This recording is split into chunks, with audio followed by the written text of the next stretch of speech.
November 1940, Toledo, Ohio. Rain slicked the loading dock outside the Willys-Overland plant. Inside, under harsh fluorescent lights, two squat, boxy vehicles sat gleaming.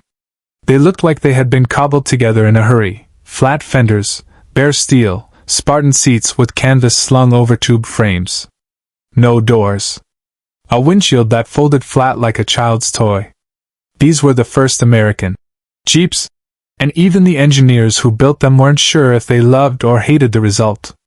The U.S. Army wanted a miracle, a 1/4-ton reconnaissance vehicle, smaller than a car but tougher than a tank.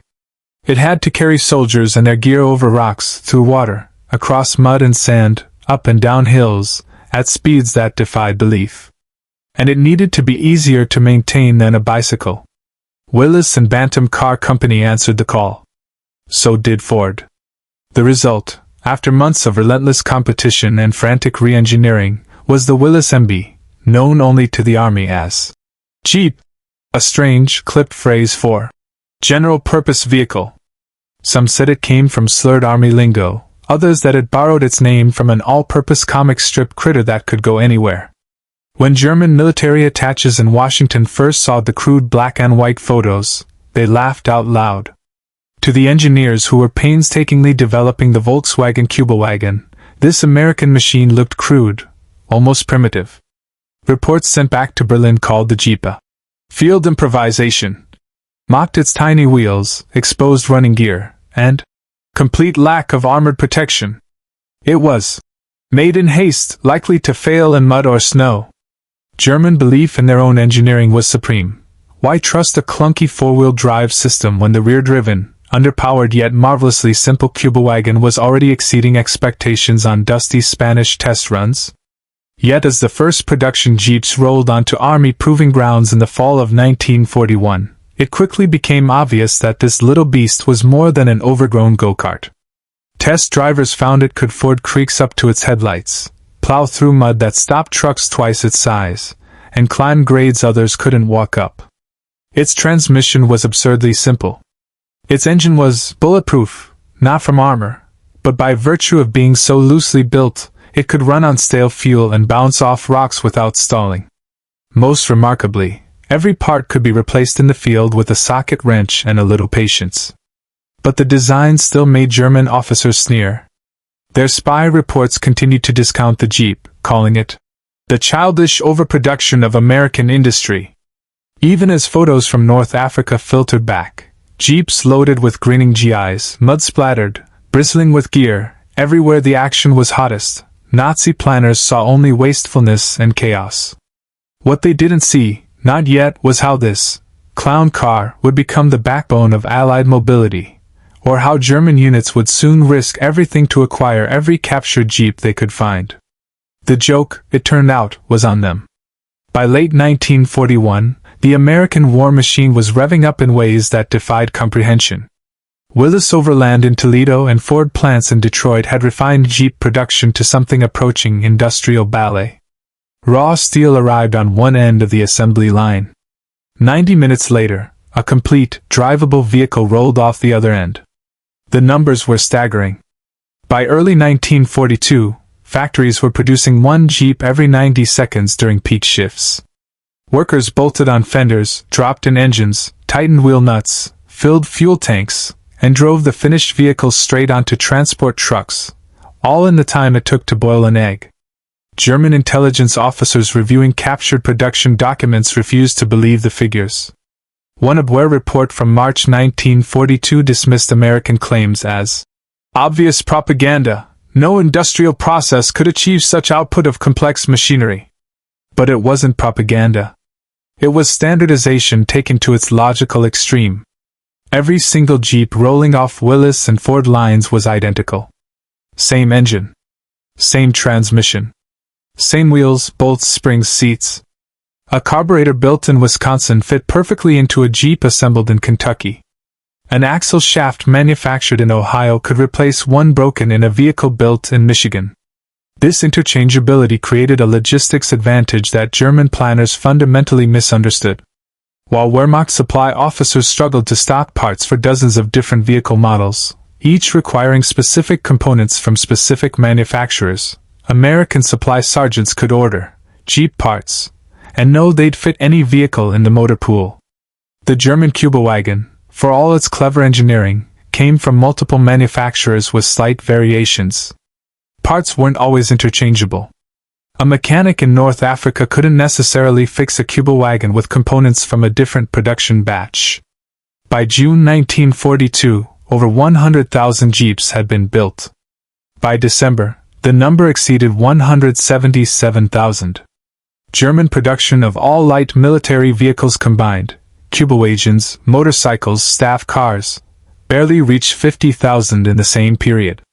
The ratio was crushing. America was building light vehicles at 12 times the rate of Germany. But quantity meant nothing if quality suffered. German officers clung to this hope, that American mass production must sacrifice durability for speed. The first real test came in North Africa. Operation Torch, November 1942. Allied forces stormed ashore in Morocco and Algeria, bringing with them thousands of jeeps.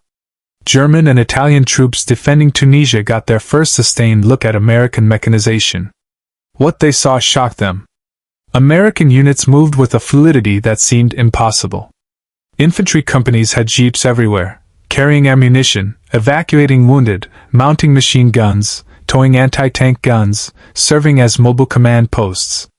Entire battalions could reposition in hours because every officer had a jeep and every squad had motorized support. German infantry divisions, by contrast, still relied heavily on horses. Yes, horses, in 1942.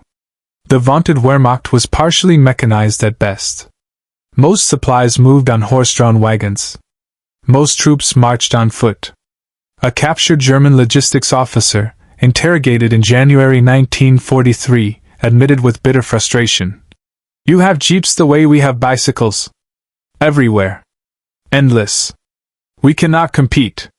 The Kübelwagen worked well in testing. It was light, nimble, and cleverly designed with a flat underbody that helped it slide over obstacles. Ferdinand Porsche himself had overseen its development, adapting the civilian Volkswagen for military use. But in combat conditions, deep sand, steep grades, mud that swallowed vehicles whole, the Kübelwagen's limitations became fatal. Its 25 horsepower engine struggled to climb hills with a full load. The rear-wheel drive system, adequate on proving grounds, left it spinning helplessly in sand and mud where the Jeep's four-wheel drive pulled through effortlessly. And most damningly, there weren't enough of them. German reconnaissance battalions were supposed to have motorized transport. In reality, they had a handful of Kübelwagens, a few motorcycles, and a lot of walking. American reconnaissance units, meanwhile, were drowning in jeeps. Every regiment had over 140 of them. Platoon leaders had personal vehicles. Forward observers had dedicated jeeps. Even cooks had access to motorized transport when needed. The mobility gap was so vast that German commanders began issuing standing orders: capture American jeeps whenever possible. The first confirmed reports of Germans deliberately seeking jeeps came from Tunisia in early 1943. After the Battle of Kasserine Pass, where German forces had briefly pushed American troops back, retreating Wehrmacht units took every operational jeep they could find.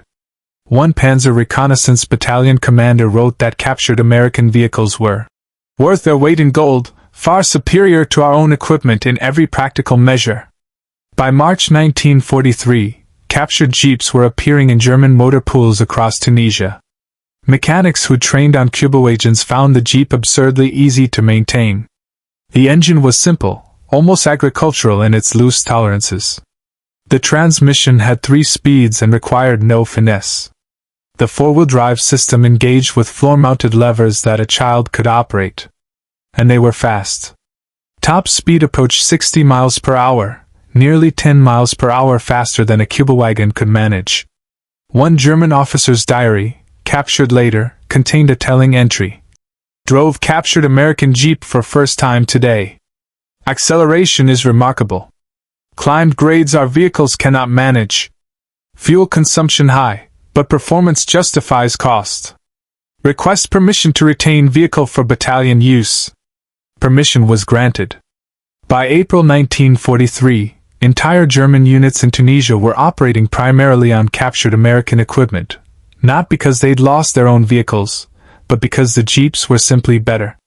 When Axis forces surrendered in Tunisia in May 1943, Allied intelligence officers cataloging abandoned equipment found hundreds of their own jeeps among German motor pools. Interrogations revealed that some units had been operating captured American vehicles for months, logging more operational hours on jeeps than on German equipment. Back in Berlin, the reports were impossible to ignore. The vehicle German intelligence had dismissed as primitive was outperforming German engineering in every measurable category. Worse, American production capacity was producing them faster than Germany could destroy them. Some officers recommended developing a German four-wheel drive equivalent. Others argued it was already too late, that Germany's industrial capacity was stretched too thin to introduce new vehicle designs. The debate became academic. By mid-1943, Allied bombing campaigns were beginning to disrupt German production. Retooling factories to build Jeep competitors was impossible. Germany would have to fight with what it had. And increasingly, what it had wasn't enough. September 1943. Salerno, Italy. The Allied invasion of mainland Italy brought a new phase of the war, and with it, a flood of jeeps that made North Africa look like a trial run. Thousands of the little vehicles rolled off landing craft onto Italian beaches. Within hours, they were everywhere, racing up mountain roads, fording rivers, threading through rubble-choked villages. German forces defending Italy watched in grudging amazement as American units maneuvered with a speed and flexibility that seemed almost supernatural. The Italian terrain was brutally unforgiving. Narrow mountain roads, steep grades, rivers swollen with autumn rain, ancient stone bridges built for donkey carts, not military vehicles. German Cuba agents struggled. Their underpowered engines labored up mountain passes. Their rear-wheel drive spun uselessly in mud. Heavier German trucks simply couldn't navigate many of the smaller roads at all. The Jeep, by contrast, seemed purpose-built for exactly these conditions. Major Klaus Dietrich, commanding a reconnaissance company defending positions near Naples, wrote in his combat diary, "The Americans move like ghosts. Their jeeps appear on roads we thought impassable. They climb grades that stop our vehicles cold. Yesterday, a patrol in one of their machines drove past our forward positions on a goat trail we didn't think could support a motorcycle. They were 400 meters behind our lines before anyone realized they weren't ours." The psychological impact was crushing. German defenders found themselves constantly outflanked, constantly surprised, constantly a step behind American units that could reposition in minutes using roads Germans couldn't access. And the sheer numbers continued to astonish. Every American infantry regiment had approximately 145 jeeps assigned. That meant a single U.S. regiment had more motorized transport than an entire German division. German regimental commanders had a handful of staff cars and motorcycles. Their American counterparts commanded fleets of jeeps that could rapidly move troops, evacuate wounded, reposition artillery, and provide mobile communications. The casualty evacuation capability particularly impressed German medical officers. American jeeps could be converted to ambulances in minutes by mounting stretchers across the rear seats.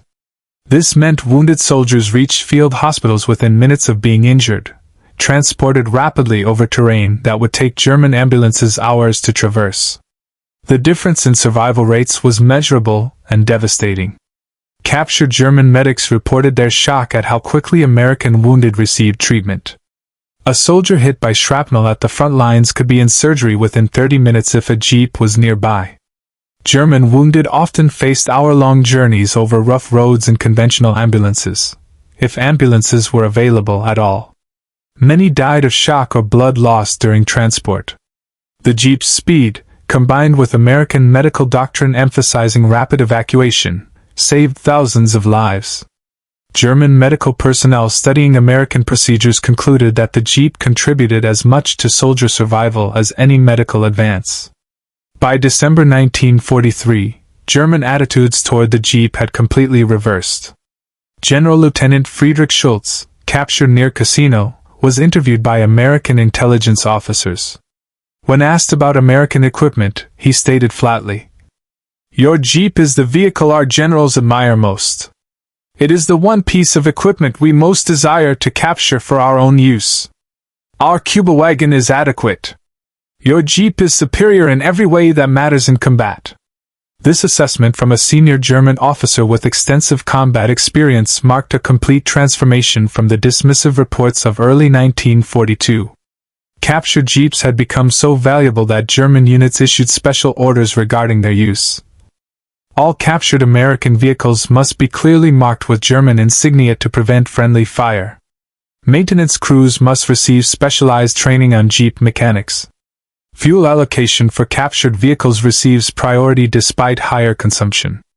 Captured Jeeps are reserved for reconnaissance and command functions only. The reasoning was brutally practical. A Jeep could accomplish reconnaissance missions that might require 2 or 3 Cuba agents. Its speed, range, and cross-country capability made it more valuable than German equipment despite consuming more fuel.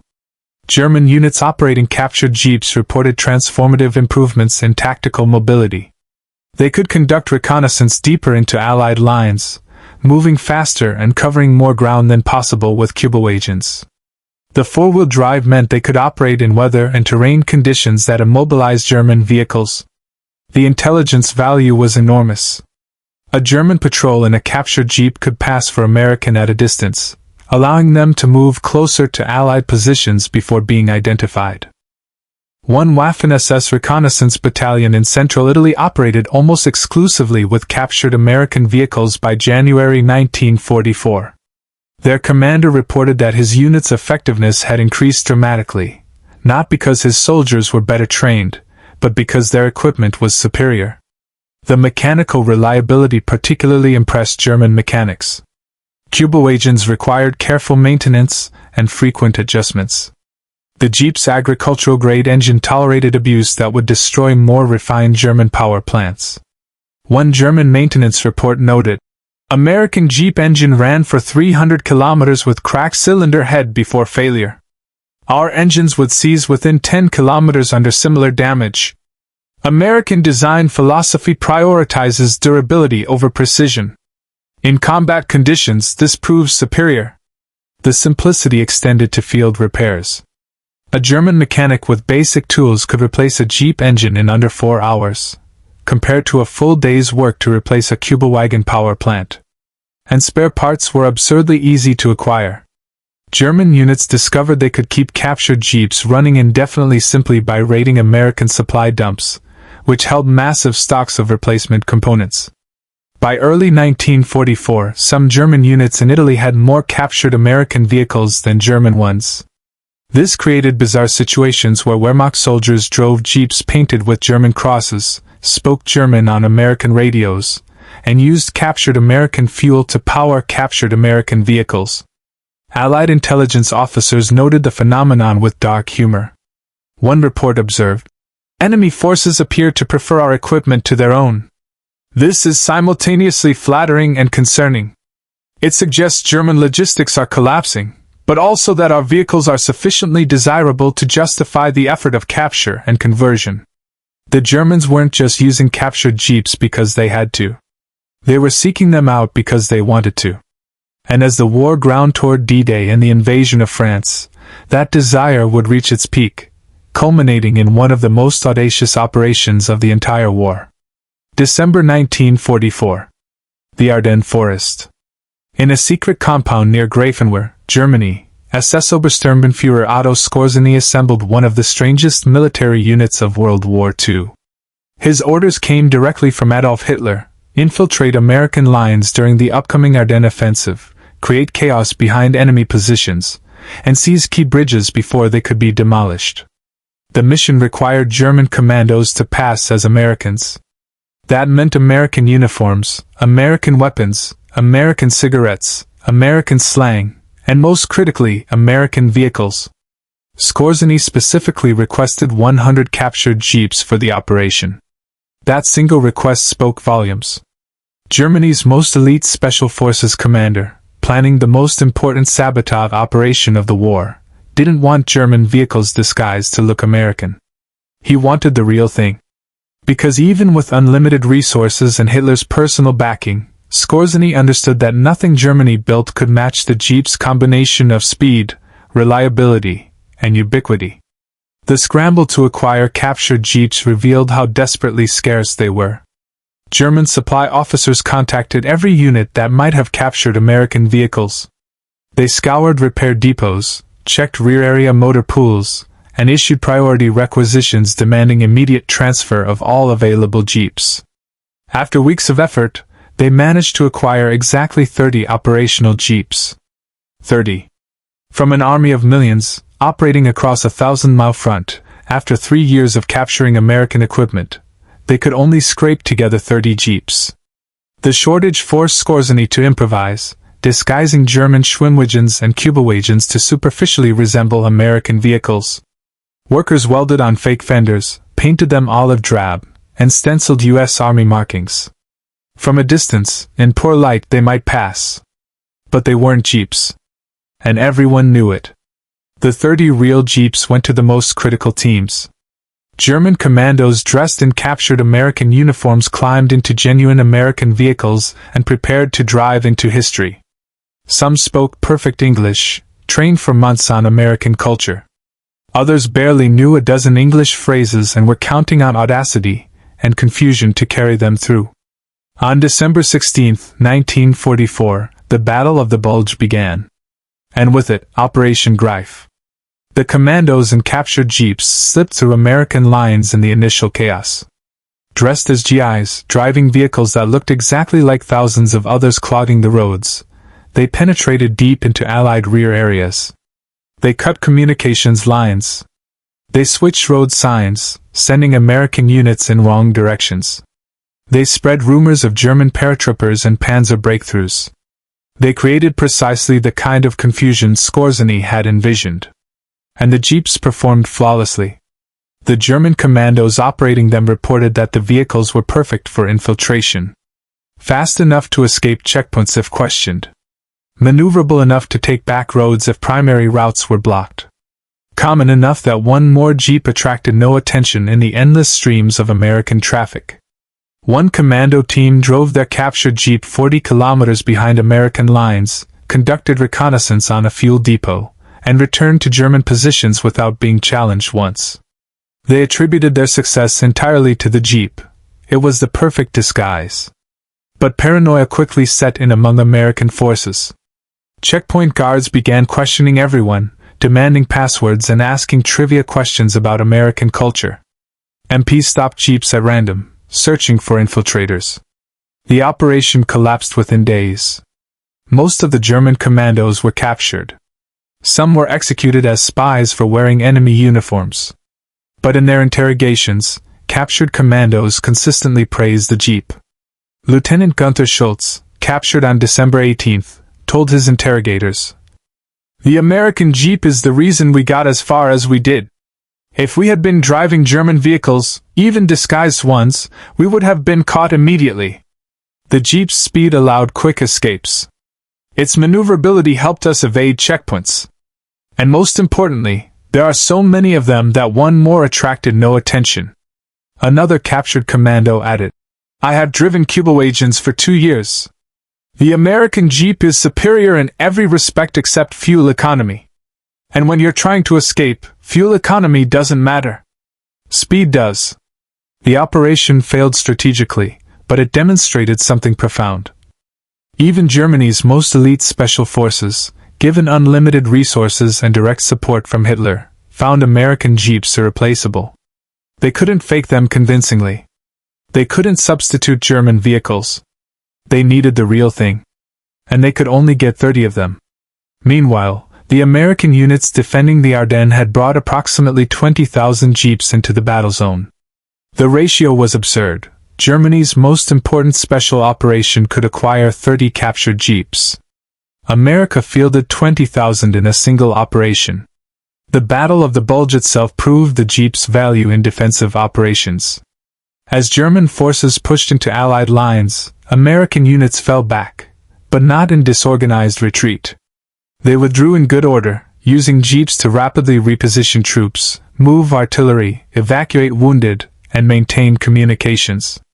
German forces, advancing on foot or in trucks struggling through winter conditions, found themselves unable to exploit their initial surprise. American mobility, built on jeep-equipped units, allowed flexible defense that absorbed the German blow and prepared counterattacks. By late December, as German momentum stalled, American forces counterattacked. Jeep-mounted reconnaissance units identified weak points in German lines. Jeep-towed artillery repositioned rapidly to support attacks. Jeep-equipped supply units kept ammunition and fuel flowing to frontline units. General George Patton's Third Army, racing north to relieve Bastogne, moved with a speed that astonished both Allies and Germans. That speed was built on jeeps, thousands of them, moving troops and supplies, maintaining communications, keeping the army mobile in brutal winter conditions. One captured German officer, interrogated in January 1945, made a remarkable admission. "We were told American soldiers were soft, that American equipment was inferior, that American industry produced quantity without quality. The Jeep proved all of this wrong.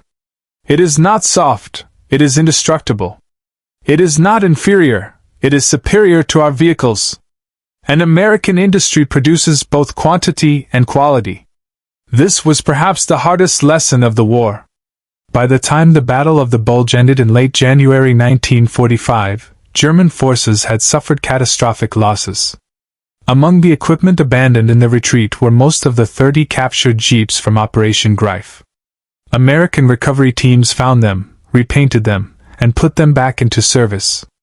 The jeeps that had briefly served Germany returned to American hands, still running, still reliable, still ready for whatever came next.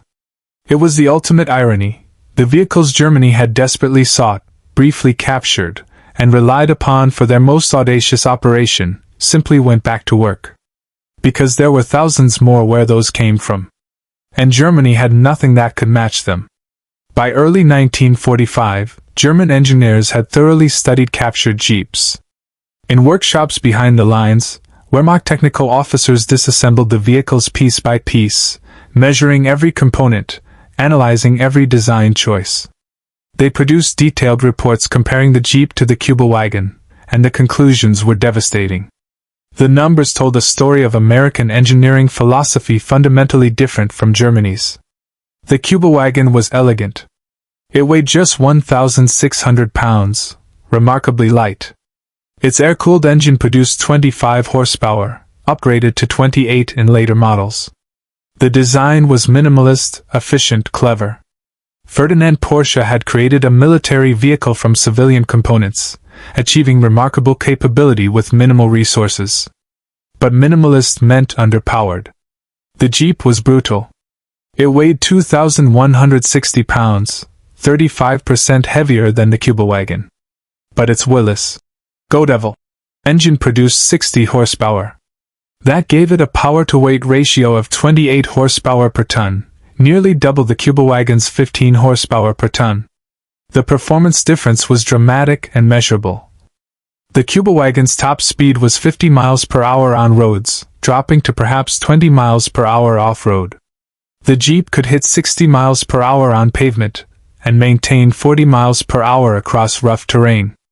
The Kübelwagen could climb 30% grades with a full load. The Jeep could climb 60% grades, twice as steep. The Kübelwagen's range was approximately 250 miles. The Jeep's range exceeded 300 miles with similar fuel capacity, thanks to its more efficient engine running below maximum stress. But the four-wheel drive difference was the most critical. The Kübelwagen's rear-wheel drive, combined with a self-locking differential and portal gear reduction hubs, was clever engineering. In some conditions, light snow, firm ground, it worked adequately. But in mud, sand, steep terrain, or any situation requiring maximum traction, it failed.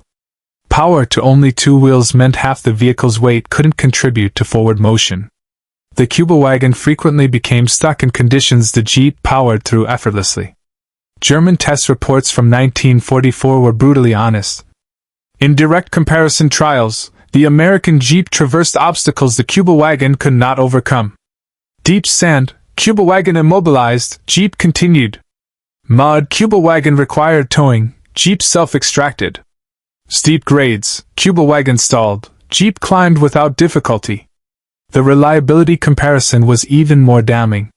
The Cuba wagon's air-cooled engine was simple in theory, but its limited power meant it constantly operated at maximum output in combat conditions.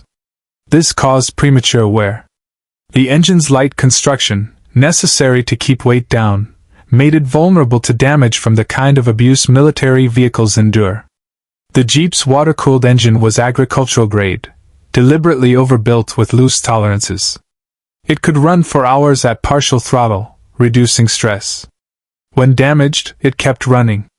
One German test report described a captured Jeep that operated for 300 kilometers with a cracked cylinder head before finally failing, damage that would have destroyed a Cuba wagon engine within 10 kilometers. German engineers identified the design philosophy difference. American engineers designed for durability over precision. German engineering emphasizes efficiency and minimal weight. In laboratory conditions, German design is superior. In combat conditions, American approach proves more practical. The maintenance comparison revealed another American advantage. The Cuba wagon required specialized tools and trained mechanics for major repairs. Its design, while elegant, made some components difficult to access. Parts came from specific manufacturers with limited interchangeability between production batches. The Jeep was deliberately designed for field maintenance. The engine could be removed and replaced by 4 soldiers with basic tools in under 4 hours. Every component was easily accessible. Tolerances were loose enough that parts from different manufacturers fit perfectly. And the standardization meant every Jeep used identical parts.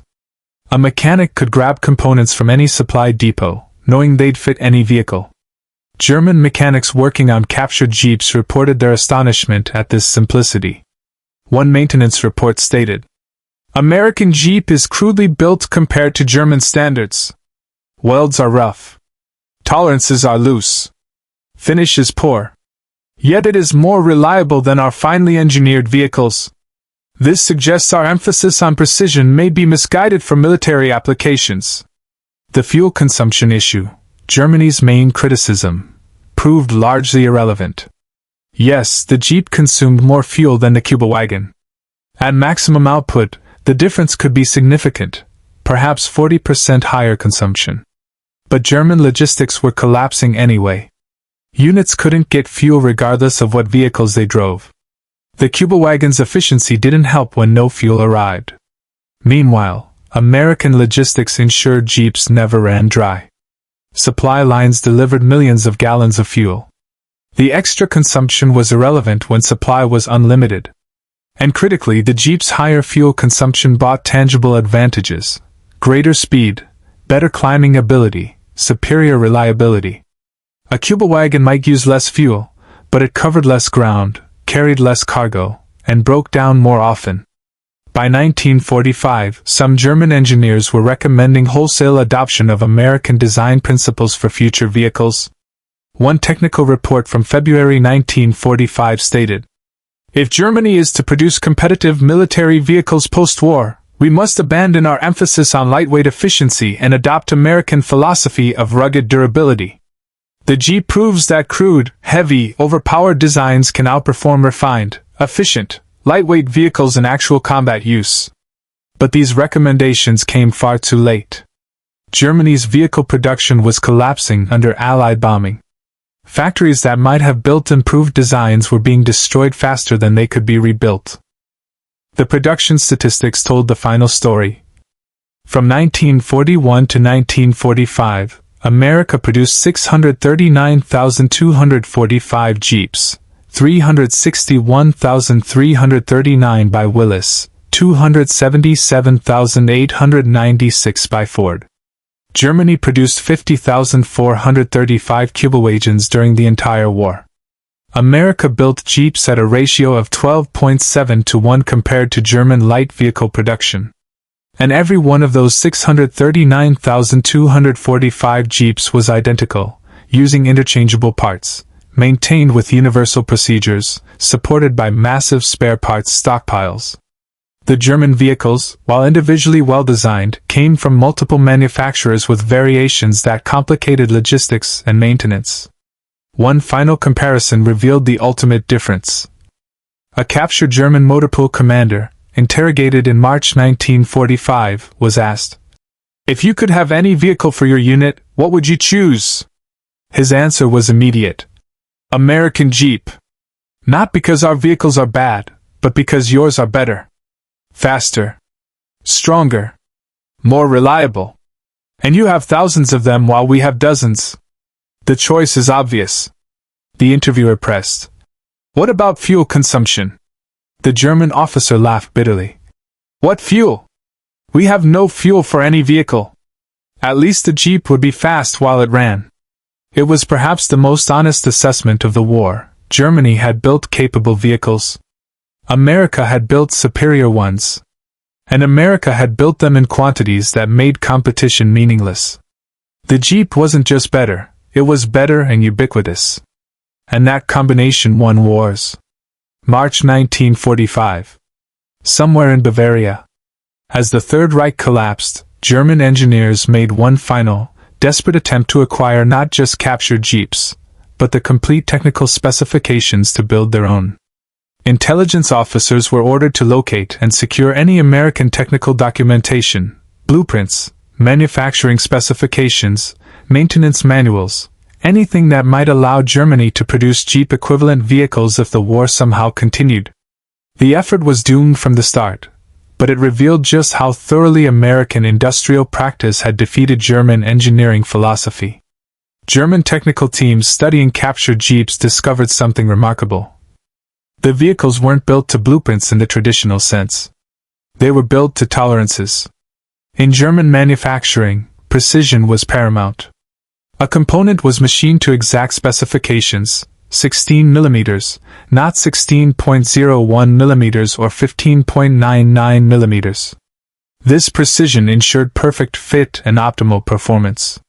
But it also meant parts from different manufacturers or different production runs might not be perfectly interchangeable.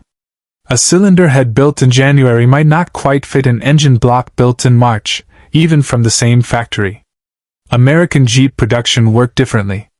Components were built to wide tolerances, deliberately loose specifications that allowed variation. An engine bolt might be specified as 14 to 16 mm, rather than 15 mm exactly. Holes might be within 0.5 mm of specification, rather than exact to 0.01 mm.